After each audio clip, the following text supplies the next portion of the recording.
where I stand as a nurse and in the area that I work in, that I feel like we're being overwhelmed by the opioid crisis, but I see a change in it. Like when I first started, not that I like to stereotype people, but usually the IV drug users that we would see would be, your kind of classic old school junkies that were maybe homeless, older people. The kind of drug users that we're seeing now are all ages, especially young kids, a lot of young kids who are in way over their heads, who are, doesn't matter where they come from or what their background is, but they have like serious addictions that are, starting to compromise their life and their health. My name is Cimarron. I am a registered nurse. I am geriatrical med-surg and cardiovascular certified through the ANCC. Some health issues that we see regarding patients with IV drug use is cellulitis, abscesses, phlebitis. Sometimes the infections spread in their septic, which causes us to worry about vegetation growing on their heart valves, which is called endocarditis, which can lead to bigger issues such as stroke. Severe sepsis can lead to organ failure and death. So, phlebitis is inflammation of or infection of your veins. Obviously, your blood is constantly being pumped through your circulatory system, so that blood is constantly being exposed to that infected area. That could be caused by needles. Cellulitis is the infection of the soft tissue around the vein where they may be shooting up. That's kind of signs of that would be like redness, warmth, heat, like you got painful, it's painful. We see gangrene not so much for people unless it's like they're shooting up in their feet. It's usually more smaller vessels that aren't able to get enough blood flow down there to the point that they're that the infection is just kind of raging and eating away at it. Some of the viruses that we see still are a lot of Hep C. AIDS is obviously a big problem, but more Hep C related things. We see a lot of Hep C positive patients. Hep C can, eventually lead to liver failure.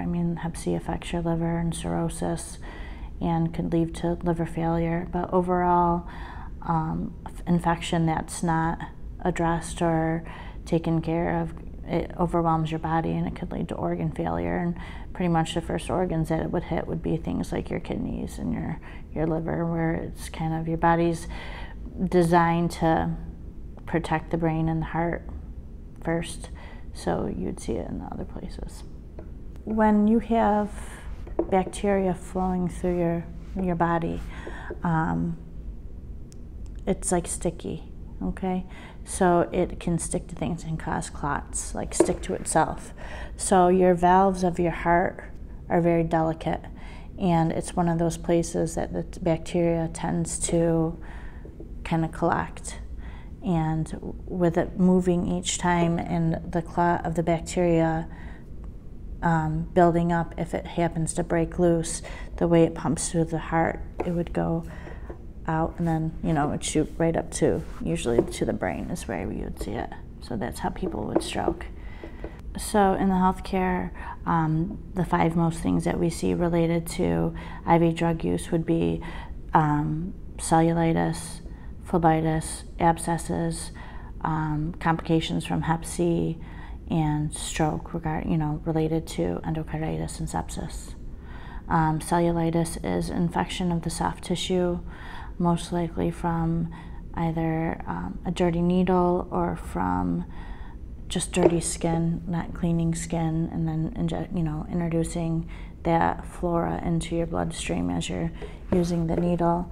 Phlebitis is infection of the vessel itself that they're using, which could also spread to cause cellulitis, and it could also cause sepsis because that bacteria is introduced into your bloodstream.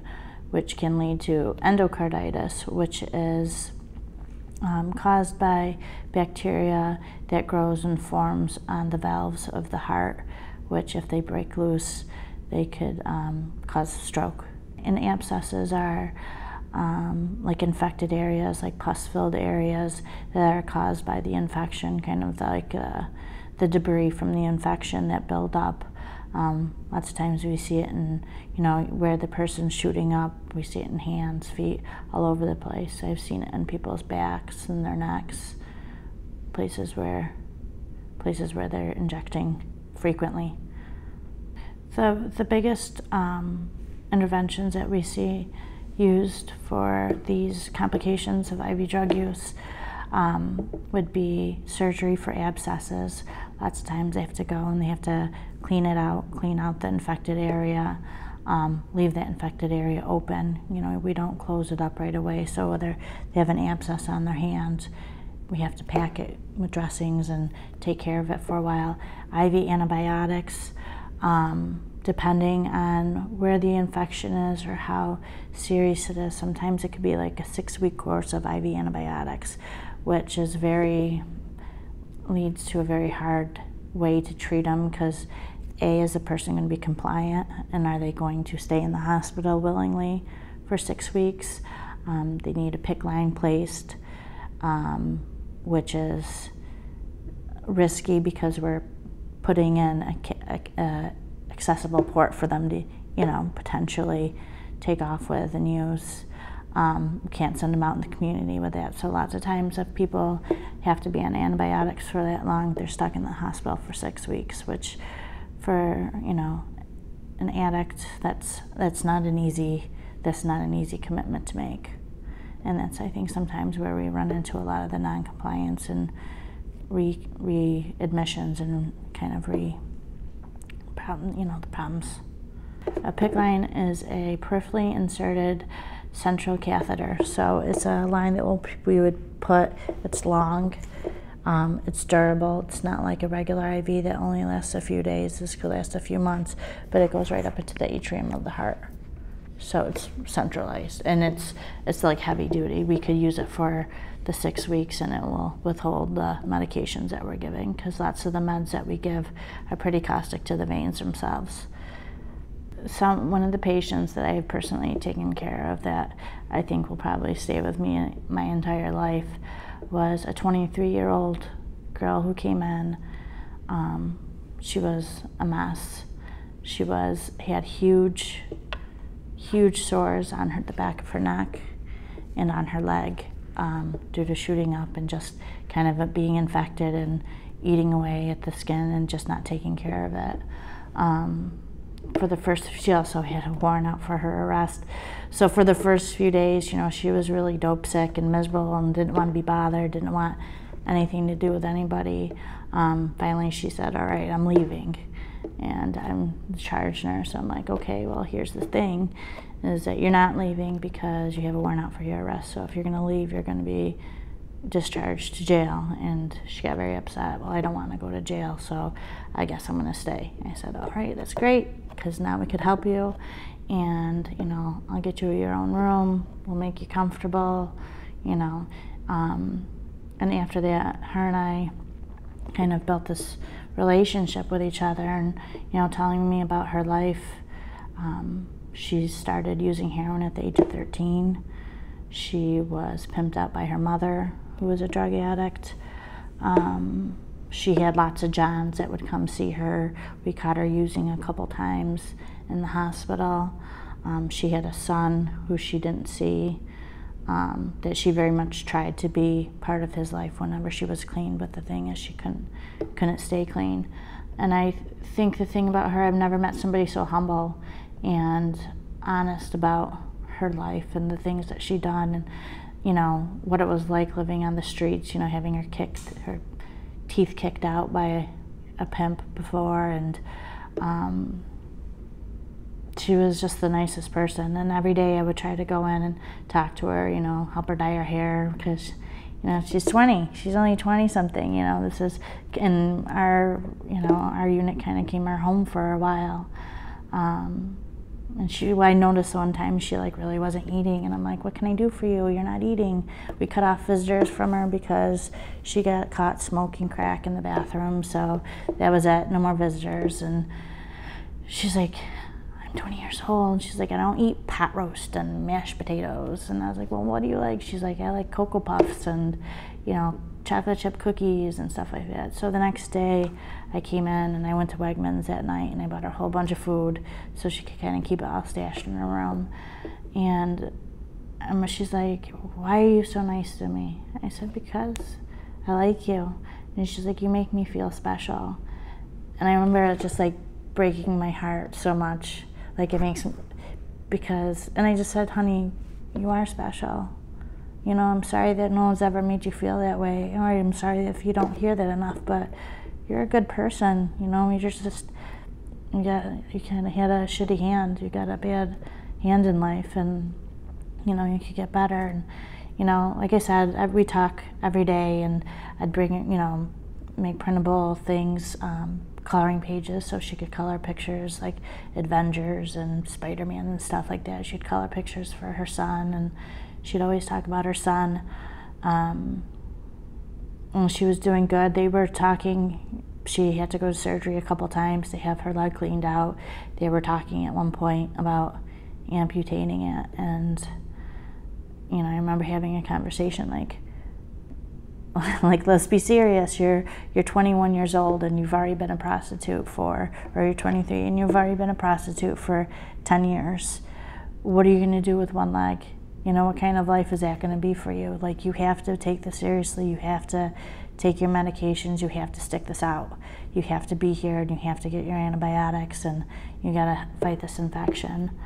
One day I was teaching. It was a day-long teaching day, and I was part of it and involved in it. So I was off the floor, and I kept getting texts from my charge nurse saying we're having problems with her. She wants to leave. She says she has it, so one of her Johns is going to be bailing her out as soon as she's discharged, and she has a plan in place. Can you come up and talk to her? And it was like, I'm going up any minute. I really can't just leave right this second. And she even said, she's like, I gotta go. She says, because Cimarron's not here, and if she was, then she would probably talk me out of it, and I'm gonna take advantage of the point. I'm gonna take advantage of it while I can. And she left. And I remember hearing that she was readmitted a couple days later. They found her OD'd in a abandoned house, and I never saw or heard from her since. And that day when I was on break, before all this went on, they had like a little craft show outside of the auditorium where our teaching day was, and I bought this cross for her, and it was only 75 cents, but I was just thinking of her, maybe, you know, just a nice gesture, and I was going to give it to her either that day. I was planning on coming up seeing her, but she already left before I was done, or I was going to give it to her the next day. And I never had the chance to. And I actually lost it for a while. I tried reaching out to her, like on Facebook, like just sending her a message, like just thinking of you, hoping that you're okay, hoping you're healthy, you know, thinking about your son and praying for you every day. And I did this kind of a couple times, like, see, okay, well, she posted a picture, she must be doing somewhat okay. And then one day I just, you know, this is a couple, like maybe 2 years had gone by, and I, you know, no response ever. I don't, you know, don't see her name. She was never readmitted. Maybe if she is not well, maybe she's just going to a different hospital. She didn't have any more problems with her legs, that's why I didn't see her, but I Googled her and she died the year before, and I was devastated.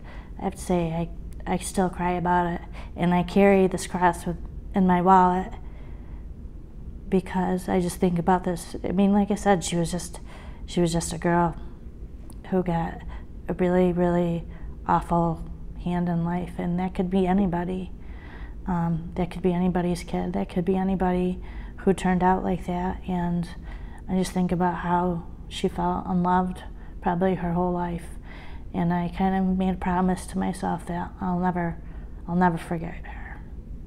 And I keep the cross with me to remind me of her every day. Every time I see it, I think of her. So that's just one of those stories. You know, we talk to people, you know, I have this conversation, you know, my own nephew died 5 years ago of a drug overdose. And, you know, how it makes you feel changes you. You know, you realize that addiction doesn't define a person. And that was like the big turning point for me, huge turning point for me. I don't think I ever told her, because it was really recently after my nephew died. I don't think I ever talked to her about my nephew, because I don't think I was ready emotionally to make that connection. And with patients, it's always kind of like a fine line of how much you want to divulge of yourself to them. But I've had many conversations with people since. I remember I had a patient who was dope sick, and he was angry, and he wanted to go outside, and he was, you know, screaming and yelling, and of course everybody's intimidated and scared, and should we call security? No, I'll call security, I'll go in and talk to him. So I'm like, dude, what's the problem? He wants to go outside and smoke. Well, that's not gonna happen. He's, why? Because I'm afraid you think I'm gonna shoot up? I said, yes, absolutely. He's like, well, if I wanted to shoot up, I would do it. I said, that's exactly why we're not letting you go out. But I understand that you're sick. Like, I get it, man. I was like, sit down. What can I do to make you comfortable? Like, talk to me. And he told me, started just like telling me, like, I'm the kind of person who looks for the drugs that are killing people. I'm not going to die of a drug overdose because I know how to use heroin. He told me about how he woke up one time with his girlfriend or whoever he was with dead in the bed next to him, and you know, and he'll be fine. I said, listen, if that's the way you choose to live your life, you're living with you're living with one foot in the grave. I said, you have a really bad infection right now, and if you don't take care of it, you'll have two. I was like, if you choose your battles, let this be one that you choose to take care of. You just gotta stick it out. You need a couple more days of IV antibiotics. Let us figure out, let me talk to the doctor. I'll get you a nicotine patch, I'll get you your own room, a fan, we'll make it dark. Whatever you need to do, I know it's gonna suck. I know it sucks to be sick, and I know it sucks to withdraw, but like, let me make you comfortable enough that we could get this infection taken care of so you don't have that carrying on your shoulders too. And he ended up staying, and he was thankful, you know, he was grateful.